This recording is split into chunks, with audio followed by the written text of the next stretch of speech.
Hello guys, what is up? My name is Dylan. Welcome to the Popcorn Podcast. This is episode number 57. I'm once again joined by Eli and Amy on the couch. We just reviewed the new Captain America film, Captain America Brave New World. Do go over and check out that review if you want to get an insight into what we thought, and also be sure to let us know what you thought as well. In this episode, it's a little bonus episode that we have going on since we are talking about the MCU.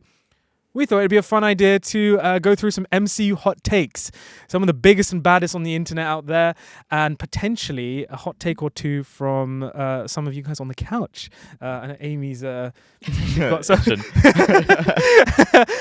So essentially how this episode is going to go, guys, is we have got a mixture of hot takes here in this bowl, and the three of us are going to pick one, read them out, and we have these lovely red and green cards, agree or disagree. We're going to read the take out, and we're going to simply say whether we agree or disagree. Some of them will warrant further discussion, and some maybe not. We shall see. But feel free to play along. We'd love to know what you guys think as well. So, who would like to pick out the first hot take? Okay, so Amy's going to go first. Okay. Amy's going to go first. Starting off strong. Oh, gosh. Bucky should have been Captain America, not Sam. I'm gonna go with agree. I'm just for the sake of debate, I'll go with agree. I feel like I don't think the decision is wrong. Wrong. I'm still on board it. I'm still interested to see where they go with Sam Wilson.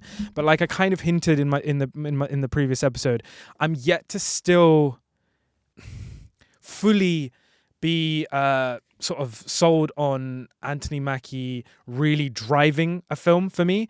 I think I like him as an actor. I like him as a personality as well. He seems like the coolest guy ever. But for me, Sebastian Stan, especially now, he seems to be kind of in his prime with like basically just about every single role that he's doing. Like he's doing some really, really cool stuff. He recently did A Different Man, and of course he did The Apprentice, and he's proven himself to be a real character actor. And I think like I really would have liked to have seen where he could have pushed the Bucky Barnes character by taking on that mantle currently. I think Sam, never saying I would have never been open to seeing Sam take up the shield, but I think it could have made a really cool and interesting redemption arc for Bucky as a whole to see him take on the shield. That's just my opinion, but there you go. I don't know how you guys feel about that, but that's fair. I think I'm gonna go back to a point Amy made. Sure. Where it's like he was when Captain America was made, for his time, it was obviously a propaganda piece. Like even as a super soldier, he wasn't used as a super soldier. And that kind of drove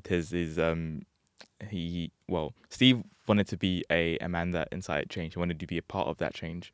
But the reason Steve, for me, was flawed is because his ambition to be a part of a team overweighed his ambition to be a good person, because everything that he's done since the first Avenger is to try to be part of something. Like even the SHIELD team he leads in Winter Soldier, it's all to fuel that drive to be a part of a team. That's why he doesn't really, I might be reaching here, but I think that's the reason he doesn't want the war to end as per his vision in Age of Ultron. Like he still wants to be fighting, right?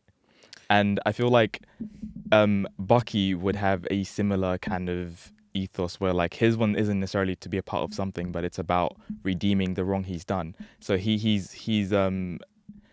baseline for being Captain America is already kind of flawed, whereas Sam, he doesn't have anything to prove. He's literally been leading a discussion group for people that are veterans and have gone through war. So he's trying to end the war, so he doesn't have a reason to fight. So he's more relatable because he's not actively trying to incite conflict.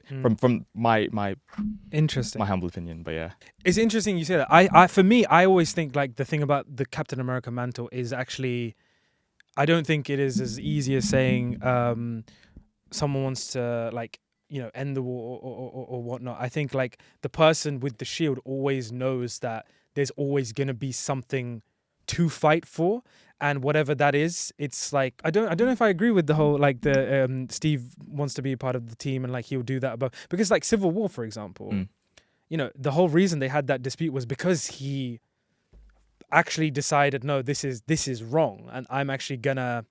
He always goes with he always wears his heart on his sleeve, and he's always the morally he's always guided by his morals and what he believes is fundamentally right, as opposed to being a part of a regime or a wider kind of symbol. I would say he just leads with his heart. So I think like for me, the whole Bucky kind of thing, the reason I would have been intrigued to see Sebastian Sam, take the shield is Captain America's always been this idea of like the American dream. And the American dream is a very, very fine line. It gives people liberation and it makes them essentially achieve their dreams. And it's also something that is, completely destroys people. So for Bucky, as a character who is very much someone walking that line between, redemption and a pawn for a system, or someone who can really kind of take matters into his own hand and control his own fate. He's almost like this cursed character. I feel like it could have taken that Captain America, the idea of Captain America, and played with it in a really cool and interesting way. That's just kind of fair. But yeah, interesting. Yeah, I think yeah. I think Sam's cool though. I mean, I do like him as a character. So yeah. On that note, Eli, do you want to go next? Sure.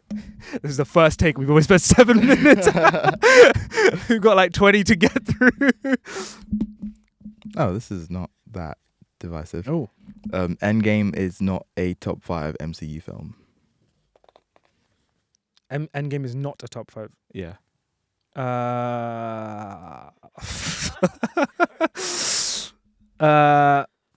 Endgame is not on top 5 MCU film.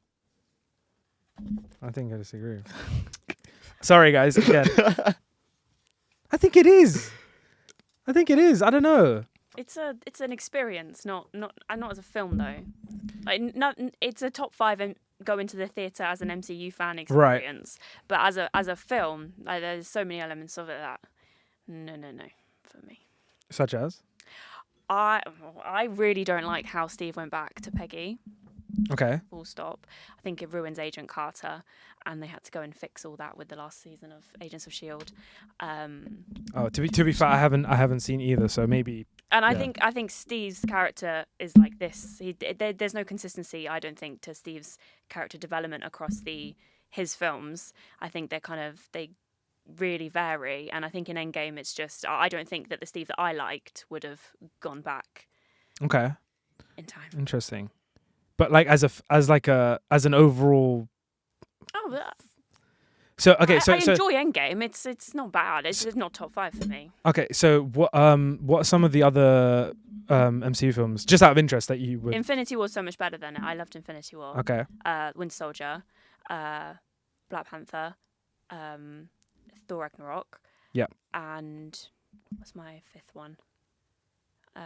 Guardians of the Galaxy Volume 3. First. I loved. Oh, to be fair, Volume 3 is really great. Yeah. It's really great. And Eli as well, just. I'm like, Winter Soldier, Age of Ultron. That's probably gonna cause some controversy, but for me, it's not really a top 5. So I'd say Winter Soldier, Age of Ultron, Infinity War, Black Panther, and Ragnarok. Interesting. I think for me, ultimately, obviously it's, I can't sit here and say you guys are wrong, etc. It's literally just a matter of, just personal preference and opinion. I think Endgame for me, I know most people prefer Infinity War, and I think on paper Infinity War has a better script. It works better. It's tighter. It's it's by definition, if you could say, a better film than Endgame. I would say Endgame is the much more bloated kind of. There's so many more plot lines going on. But for me, Endgame fundamentally a huge part of film in general for me is obviously just the emotional side of things, and it's not just down to Endgame. It's a culmination of the entire phase 1 and 2 of the MCU, but that's the film that really just streamlines all of that and brings it all together. And it has some flaws, but for me I would put Endgame in my top 5, I would say. So, that's why I think it's a top 5 film. But yeah.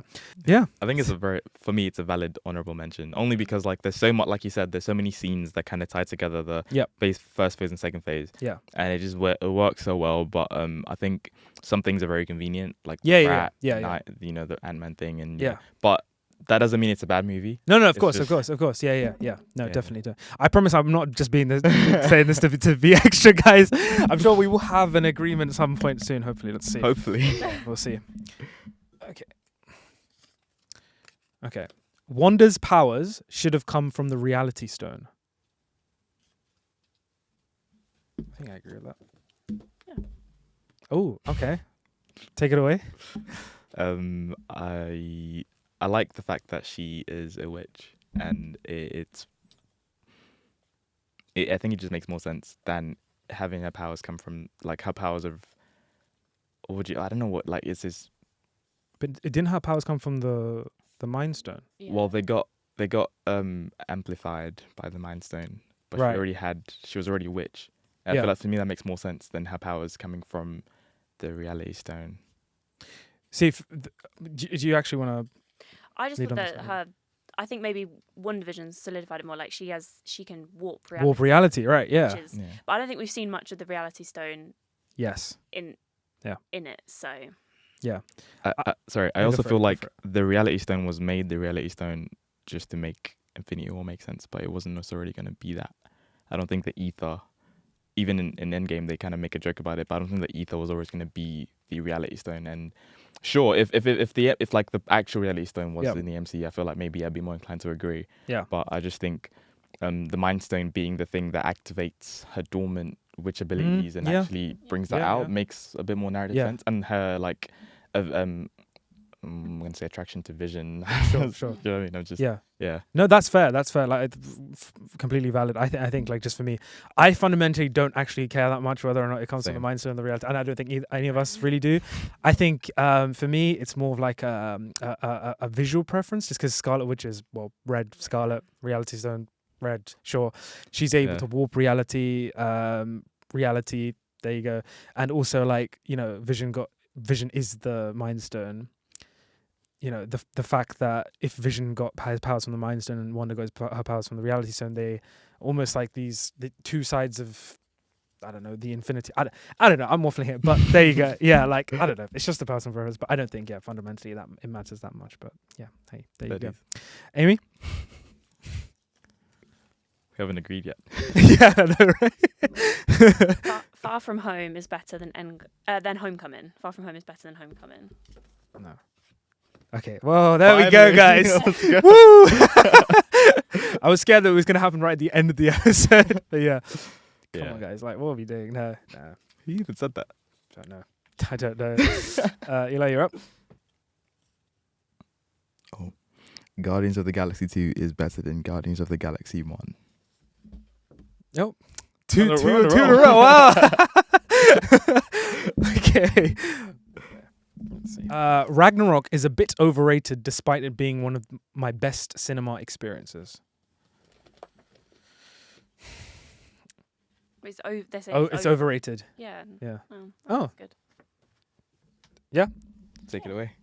Wait. We're saying they think it's overrated. They think Ragnarok is overrated. Yeah. No, I Oh, think, you I agree? think- Okay. Yeah, I think it's in my top 5. Fair I enough. think it's great. Fair enough. Eli?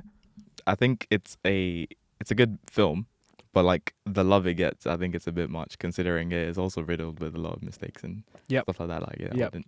It's in my top 5 too, but I don't. Genuinely, it's in my top 5 just because of I have a thing with Thor. Like his character, like he has this kind of arc, and like he gets great and he gets smart, and then he just gets really dumb again. And like Thor Ragnarok was the perfect balance, but I do think that as much as it's a fun film, I love it because it's fun, and that's why it's in my top 5. But it's a bit overrated. Yeah. I don't want to drop this bombshell, but I think I've said it before on the pod, but I think Ragnarok is maybe the most overrated MCU for me, the most overrated MCU film. I think it is a enjoyable film. First time I watched it, I enjoyed it. For me, I just think that I don't really feel that much for Thor. Like that's kind of the start of when he kind of becomes this goofy, just sort of weightless guy, basically. Like Kate Blanchett is fantastic in that film as Hela. She's one of the best villains, but it's all like very, very lighthearted in tone. The best scene in that film for me, or one of the best scenes, when Odin. Well, technically this is technically connected to this, but like when Odin goes, are you Thor, the god of hammers? No, incredible, great scene. But my favorite scene is when Thor and Loki go to see Odin before he, goes off to Valhalla. That for me is like the only emotionally resonant moment of that film for me. Everything else is cool, stylized, fun action, Yeah. but I don't really feel much on that, especially on rewatches. I'm like, yeah, great, it's fun, but and it was great for the time as well because I feel like the Thor character was really like it needed some life, and at the time Taika Waititi was able to do that. But then when you give the guy, you know, when you let him take the reins fully, you get something like Love and Thunder. So that's for me. But I'm like I've got many friends who love Ragnarok, and just, you know, yeah, I'm definitely in the minority here. But yeah, I love the film, but I can agree that it's overrated. Like, yeah. I'm not gonna be like it's not. Sure. Yeah. Amy. Once the Fantastic Four arrives, they should make that the team. They should make that team the center of the MCU. On 3. Should make that team the center of the MCU. Yeah, sure, why not? Yeah, I'll go with agree. Why not? Yeah.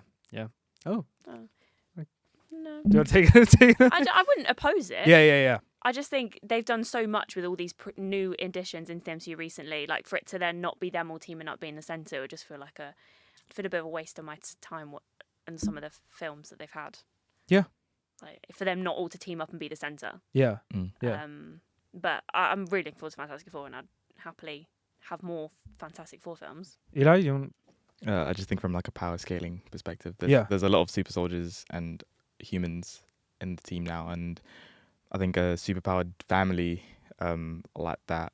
Obviously, we don't know what the film's going to be like, but I assume they're going to be dealing with cosmic things, and the fact that they can deal with cosmic things means that they'll be better suited to fight whatever cosmic entity kind of comes, and them being at the center kind of makes sense. Yeah, no, I agree. I get behind that. I mean, it's Marvel's first family officially kind of coming home. Mm-hmm. What did you guys think of the trailer? Love it. Yeah. I think it looks really good. I'm excited. I don't think I've been excited for a Marvel project like that in a while, I would say. But I agree. I think because the Fantastic Four deals with beings on, Galactus, Doctor Doom, yeah.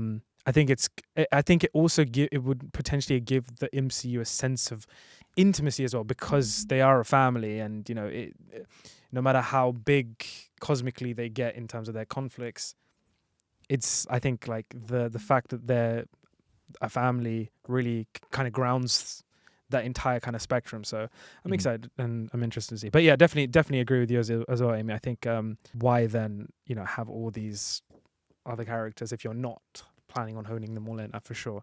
Eli? Oh, okay. Loki season 2 was not that good. That was my hot take, by the way. Was it yours? Yeah. Okay. That was my hot take. Again, here we are again, guys. No, this is another one where I think I'm very much in the minority here. I kind of preferred season 1, even though like I don't think it was perfect. Season 2 for me, I just felt like, even though the filmmaking was great, I just felt like a lot of like the story in it got very, very repetitive, and it became so TVA centric that I just was like, I don't care. Can we move past the TVA for God's sake, please? It became very like industrial for me, and I was like, I want to spend more time with Loki. I want, like, a lot of people say a lot of things, like this is gonna happen if we don't do this, or this is gonna happen if we don't. And I didn't care that much, because I needed to get to know the characters first, and I feel like the whole Kang thing was a bit off as well. Jonathan Majors, I think, like, he's a talented actor. But I did not really know what he was doing there with the whole like Kang with from his family. Yeah. I don't know. For me, season 2 was. I don't think it's terrible or anything, but I think fundamentally I didn't care about the main kind of conflict. And the season 1 for me was interested in exploring more about that TVA possibilities. Season 2 became about saving the TVA, using the TVA, this the TVA, that the TVA. I'm like, Jesus Christ. Okay, but yeah. But you guys? Yeah, I think I liked the way they dealt with Loki's like arc. Yep. You know, from like, I made a video about this, on how his glorious purpose changed from domination to, I guess, unity and community, I guess. So from when he meets Morbius in season 1, his whole thing is still trying to take over the TVA. Like, he's not necessarily the TVA, but he wants to leave, he wants to escape and sort of be a ruler. But by the end of season 2, he's made so much like community around him with within the TVA that it's just like he's willing to actually now sit and imprison himself Mm. because of how much love he now has in his heart. Comparing that to like the first time we meet Loki, where like he's trying to rule out of hatred, but Mm. now he's serving out of love. I just thought that was kind of brilliant. But Yeah. Yeah, first. Yeah. And Amy, you liked it. You enjoyed it as well. Yeah. Yeah. I don't. What was the actual statement? It wasn't good. Yeah, no, Yeah. so I disagree. wasn't that good. Yeah. Yeah. Well, okay. That's who's it? It's you. It's me next. Yeah, yeah. Great. Okay. So. Okay. The Winter Soldier is overrated. Okay. Okay. Well, there we go, guys. We can't agree on some things. Yeah. I don't think it's overrated. I think it is Brilliant movie, man. Yeah. top 3 MCU, I would say. Facts. Yeah. Enough said. Amy. I wish Amy picked that one. MCU movies have terrible action scenes. What? That's simply what it says. Yeah, I disagree. I think I kind of know. It's not very phrased very well, but I feel like maybe if I was a betting person, I would guess that person would have meant to say like, overall, action-wise. I don't know. How do you define action? Like that's the thing. For me, the only thing I can say is like, the MCU is for the most part, big CGI things go smash, and it's very entertaining and whatnot.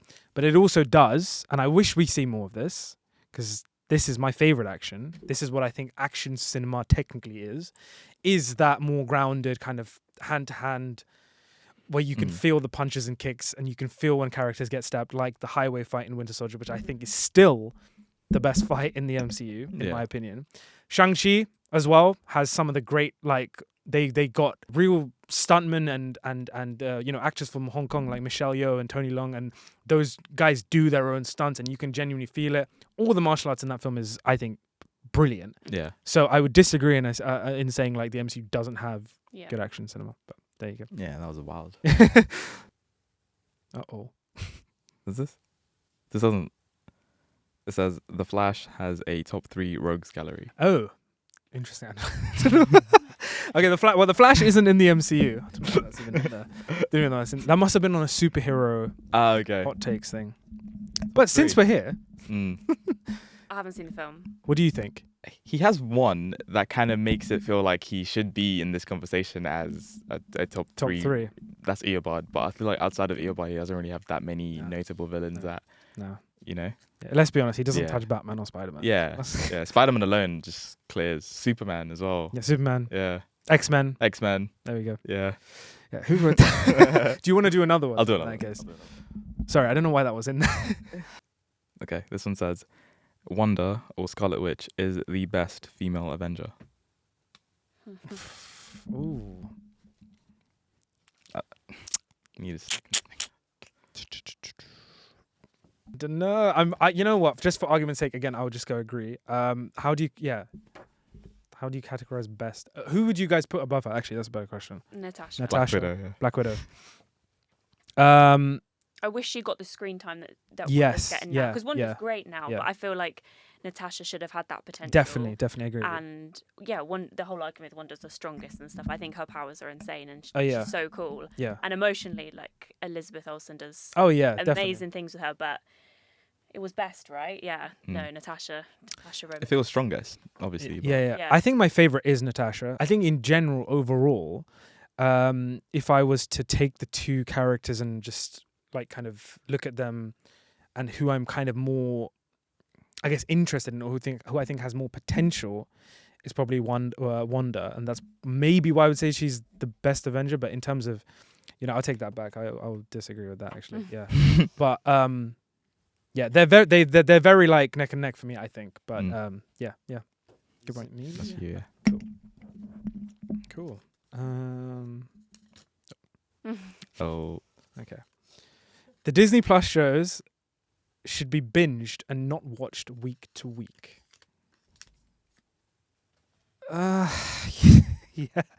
Yeah.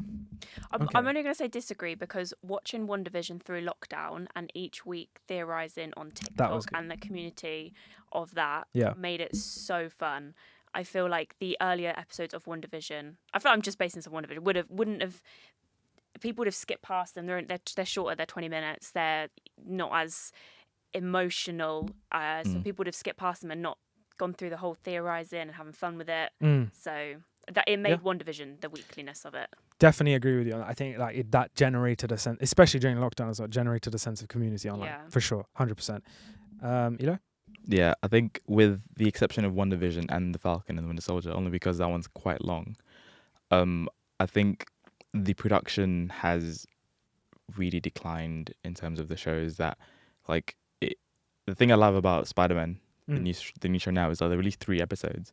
If I was waiting week per week for just the one episode, I would have definitely lost interest. Yeah. But with some shows, it just benefits a lot from just a massive plunder of episodes, or even like do a what if where you release it like 1 per day over a week. It just makes more sense. But no, I think it's like there's no right answer to this, but I think for me personally, I don't overall think the Disney Plus shows, the quality of them for me don't warrant a 6 to 7 week investment for me. I don't like if like WandaVision for sure. I definitely agree with you because that was like super, like what they were doing was so different and new and interesting, and Mephisto and oh my god, Mephisto's going. He was like, do you guys remember that? Everyone was like, oh my god, Mephisto's going. But on a whole, the only thing I can kind of compare it to is a show that would come on like weekly, like say for example Game of Thrones, I don't know, where you are generally on the edge of your seat by the end of each episode, and they wouldn't do it in like a cheap way, like just to keep you getting led on. But I feel like the MCU as a whole, I think that's actually part of the reason why I would say the shows, like, they don't have as many, for me as well, like I can only speak personally, but I always prefer watching shows to like kind of binge that, like to watch them, because like people have like things going on, like and whatnot in their lives, so like the commitment of organizing a time every week to do it is, I think, especially when there's so much content, I think for me personally it would be more accessible if I could just binge it, to be honest. But yeah, I'm really excited. I don't know about you guys, but I'm really excited for Daredevil Born Again. I can't wait. We're rewatching it with Clara. Clara's never seen it. We just finished rewatching the first season. Oh my gosh. I wish I could just and rewatch it again first time.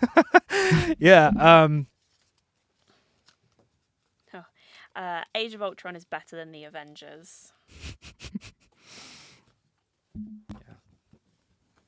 Oh, okay. Eli, this is your one then. Yeah, take it away. Your time to shine has come. Oh boy. Okay. I don't know. Do I agree? I think I do agree. Yeah, I think I do agree. I feel like the characterization of the core Avengers comes out a lot better in this one. You can see why they stayed a team outside of the lies from Nick Fury to make them a team.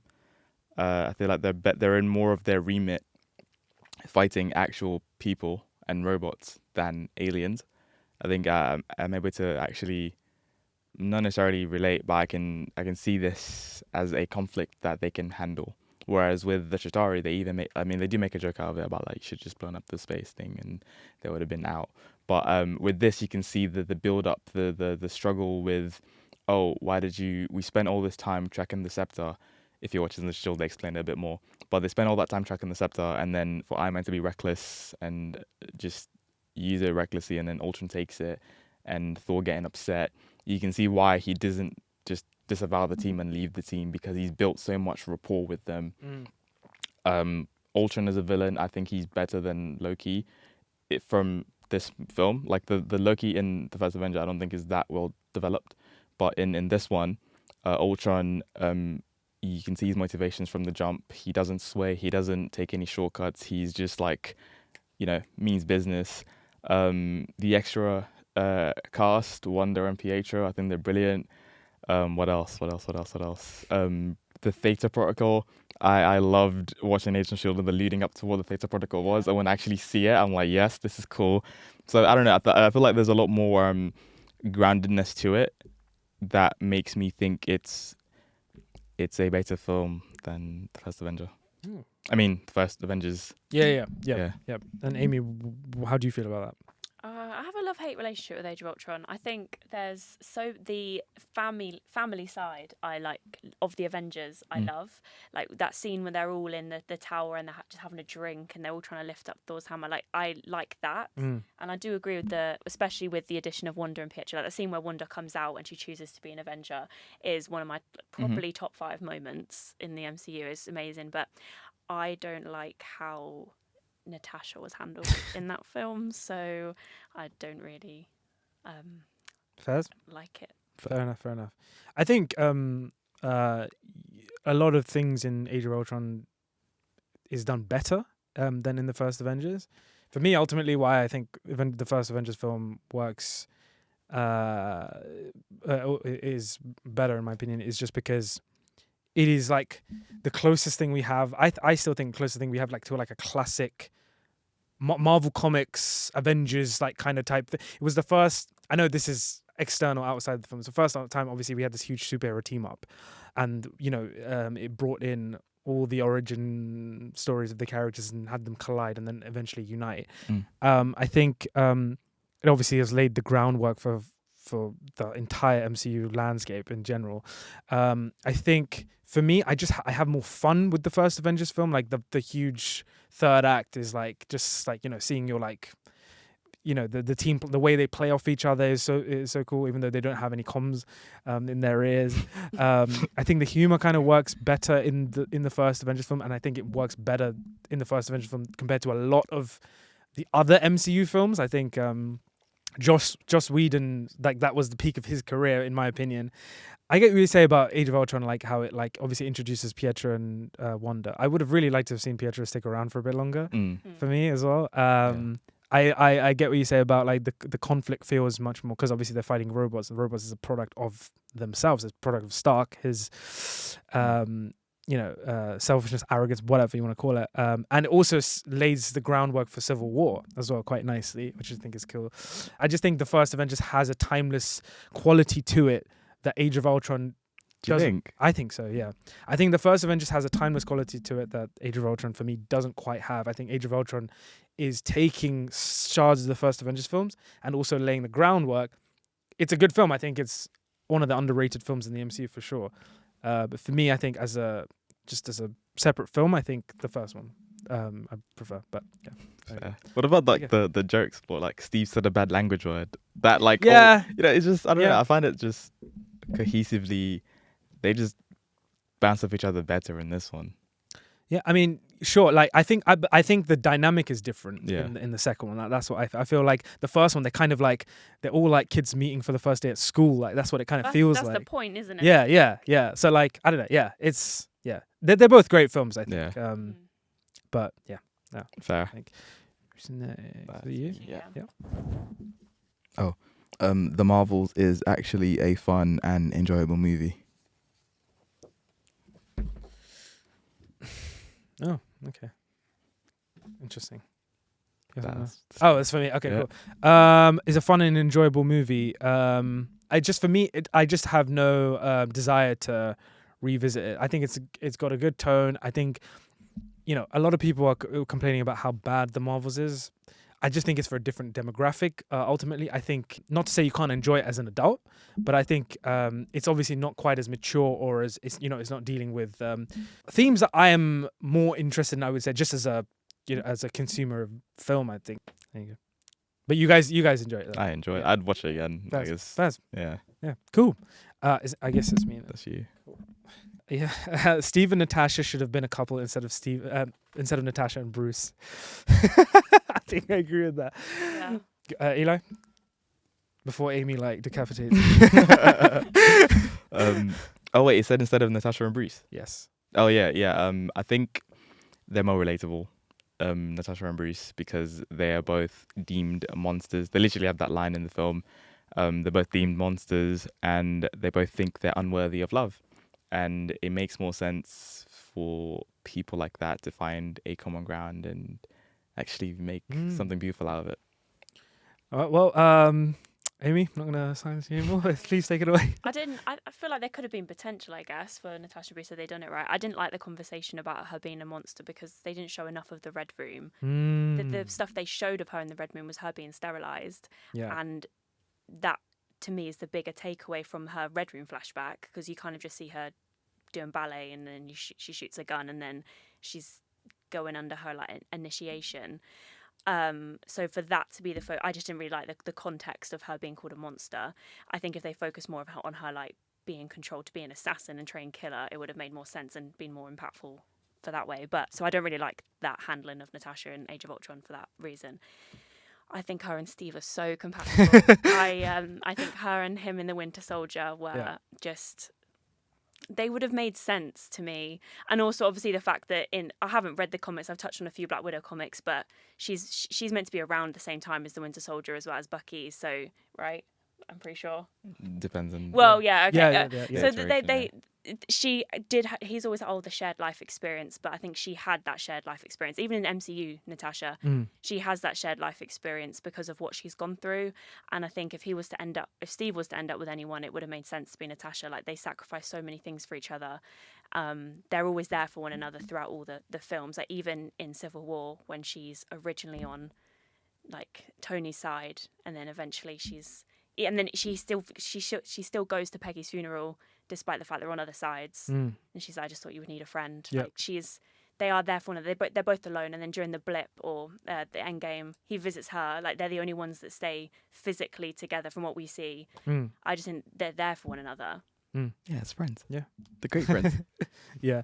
I mean, I think I ultimately kind of agree with you more, Amy, just because I think I can kind of see what they were trying to do in Age of Ultron, but for me, that was kind of one of the weaker elements of it was, they were kind of like, oh, we both relate because we've both been kind of marginalized and we're both monsters and, etc. So they have that common ground.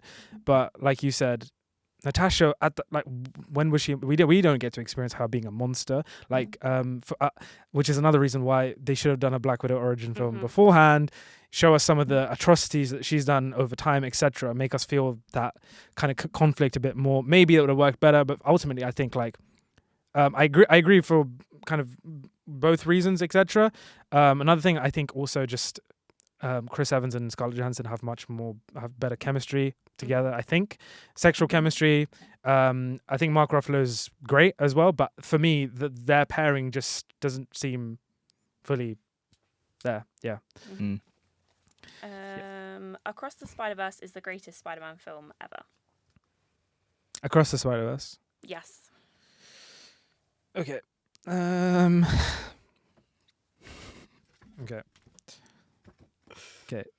Okay, interesting. I feel like we all disagree, but for different reasons. Eli, do you want to go first? I don't want to go. Someone else go first. Let's stick to a minute with this one. Okay, cool. No. Amy, you want to do this one? What do you think is the best Spider-Man film? Into the Spider-Verse. Into the Spider-Verse, and Eli as well. Yeah, Into the Spider-Verse.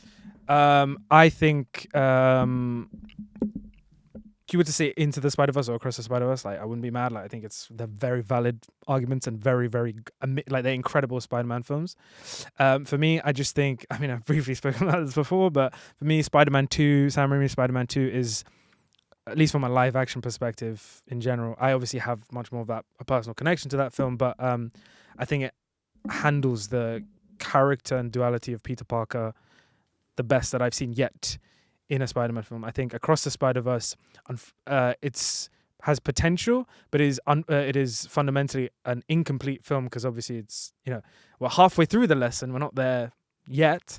But yeah, that's kind of just my thoughts. But yeah. Yeah, I think I only disagree because it is an incomplete movie. Yeah. But if we had summarized the story and seen where Miles ends up, I feel like it could be my number one Spider-Man film of all time. Just because the way it tackles identity and your place in the world and just making your story instead of he literally says it, I'm gonna do my own thing. I just feel like that's very Spider-Man of him. But yeah, I do think Spider-Man 2 is also up there. Yeah. But if I was to the only reason I disagree is because it's not finished. But I think it has potential to be the best Spider-Man film. First. Yeah. Well, that went a lot smoother than we think. Is it Eli? Yeah. Yeah. Okay. So Deadpool and Wolverine is the best MCU film since No Way Home. Okay, that's such cap. Right? Yeah. Okay, moving on. Yeah, carry on. Okay, just out of interest, what other films since what was it? Since No Way Home. No. Yeah. have Guardians been 3. better. Guardians 3, yeah, Oh, easy. yeah. Guardians 3, Shang Chi for me as well. Even That was before, wasn't it? Wasn't Shang Chi? I think Shang Chi was Yeah. was it before. before? My bad. Yeah. Yeah, well, Guardians 3. There Yeah. you go. What else? What else has been out? The Marvels. Yeah. Okay. Out of interest, the Marvels or Deadpool and Wolverine? Deadpool and Wolverine. Okay. Yeah. Eternals wasn't a bad film. Oh. No, I don't think it's a bad film. No. Yeah. Don't think it's. I think it has some flaws and issues. I enjoy it. Do I think it's a bad film? No. No, I it's think not a bad film. No. No. Dark World is not the worst MCU film. I agree. Yeah. Yeah. What is the worst MCU film in you guys' opinion? Ant-Man. Quantumania. Quantumania. Yeah, first. Okay. It says Thor is overhated. Thor is overhated. Oh, I think that means the first Thor film. Is it? Mm, No, I don't think so. no, I don't think it's overhated. I don't think it's hated. I don't even think it's hated. Yeah. Yeah. I think the first Thor film might be my favorite Thor film, but that's just I wouldn't be mad at that. Personal preference. Yeah, I just Yeah. think like, yeah, it's not a perfect film by any means, but it's kind of just like that classic Shakespearean tragedy drama thing going on. It's for me the only like serious Thor, like this. That film has weight to it as well. Like I said, Ragnarok for me I didn't enjoy it that much because of the lack of that.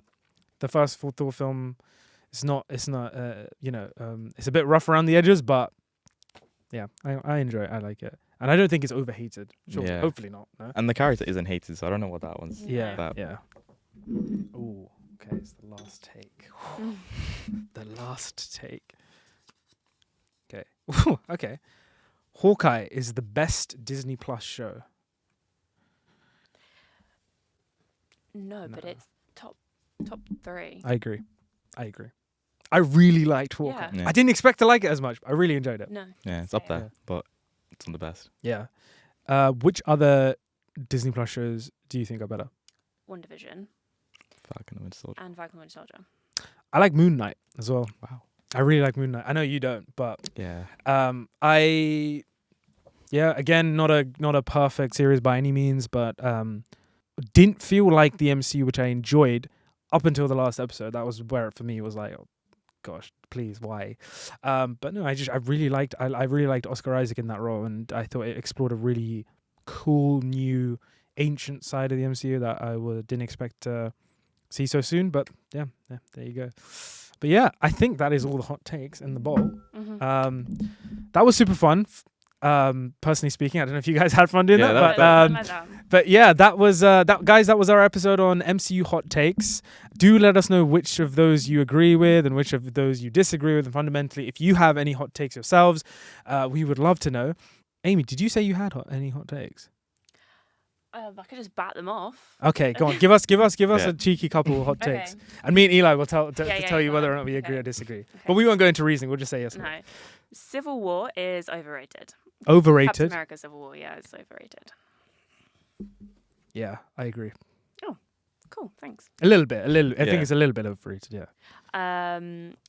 Agents of Shield, and Agent Carter are better than the majority of the Disney Plus TV shows. I can't speak on that. Oh, Okay. Mm. yeah.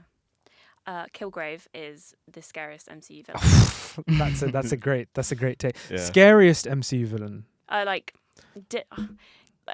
To me, he scared me the most.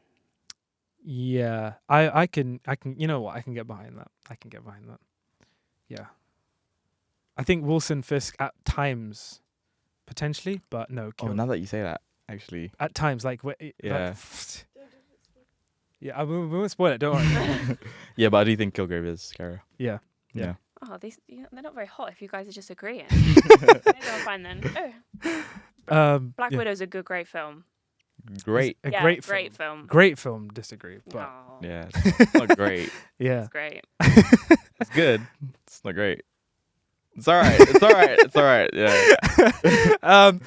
Any more? What other ones? Oh well, I don't like that Steve went back in time. I don't know if that's a hot take. Yeah. Okay, can you give some now? Oh, I think mine's like one of the worst hot takes possible. Oh, but, gosh. oh my gosh, how do I even say this? Say it. I don't think Shang Chi is a great movie, but I think the martial arts is great, and that's as far as it goes with it being enjoyable for me. Like the martial arts is good, but the story it's okay. The side characters are boring, apart from the what's that? The ninja person. I forgot her. The ninja. Oh, you mean Wenwu's like Wenwu's lead. oh, assassin. the Death Slayer or something. Yeah. I think that person's cool, but the dweller in the dark was a poor concept. I don't think we needed to do that. I think Tarlo could have been explored a bit better, and it was very half-assed. Ben Kingsley being back, sure, is a good like, oh yeah, I remember that guy, but again, it served nothing. But yeah, that's it. I don't think it's a great movie. But the martial arts is fantastic. I think Shang-Chi is top 10 for me. I don't think it's a perfect film. For a lot of the reasons you just mentioned, they didn't need to bring the fake Mandarin back in, but there was no reason Ben Kingsley needed to be there. Too much comic relief, which summarizes a lot of the overly comedic problems a lot of people have with the MCU. Don't do that. What I think works really well is the kind of the origin story of the Ten Rings. I think also I have a big bias towards that film because I love Tony Leung, who plays Shang-Chi's dad. He's like a legend, like of Hong Kong cinema. Same with obviously Michelle Yeoh as well. And I felt like for the first, like it was one of the only times I think in the MCU where the Shang-Chi backstory where his mother dies, and fighting off however many people, and when his father comes back, and you feel that kind of his mother was always the parent who was there for the kids all the time, and then she is there no more, and then begins this tumultuous relationship between them and their father, and his father takes him to the bar where the men are. I thought that was such this is some real, like, the MCU is exploring like a darker side to the familial drama here, and I really, really appreciated that. And I think I think for the most part, like those actors, Tony Leung and Michelle Yeoh, they bring a gravitas to the film that I was really, really so there for, and I just had a really fun time with it. In the third act, it does become very like MCU CGI, like it doesn't need to do that, but I felt like despite all of its kind of spiraling elements, it does maintain and is grounded by that core familial drama that Shang-Chi has with his sister, Shang-Chi has with his dad, his sister has with his dad, how the siblings come together in the end, and then how they split. Like, it's all, like, for me, very, very metaphorical for just any family in general, and kind of, or a lot of families, not every family, but like, and I also appreciated the idea that that film and those characters were not in any way really connected to anything else in the MCU, whilst also introducing an element like the Ten Rings that we know and hope we'll see at some point later. So that's what I think. But I do agree. I do think the film, it's not perfect, and I actually agree with a lot of the things you did say just there. But I also felt like the Ten Rings were more menacing in Iron Man 3 than they were in Shang-Chi, which I don't know why I even said that, but I feel like Aldrich Killian being the Mandarin or whatever, and then hiring Ben Kingsley as the face Mandarin, I think that worked a lot better to portray how terrifying the Ten Rings are. There's like there's a one shot, I think it's like 3 minutes, where Ben Kingsley's in prison, and some guy comes to interview him, and he's like, "You shouldn't have said all that because the 10 rings are after you." Like, and that was alluding still to this organization still being around. But then when they reveal who the actual Mandarin is, it brings all that down. Exactly. It doesn't feel 100% agree with you. like 100% agree with you. I think like Iron Man 3, you had it there, and then you turned it into a joke, and ultimately, that's why. Yeah, it doesn't. Yeah. But hey, there you go. Well, we somehow managed to squeeze in another couple hot takes into that episode. But there you go, guys. Thank you so much for watching. Thank you for listening, and we will catch you very soon in the next episode of the Popcorn Podcast. Cheers.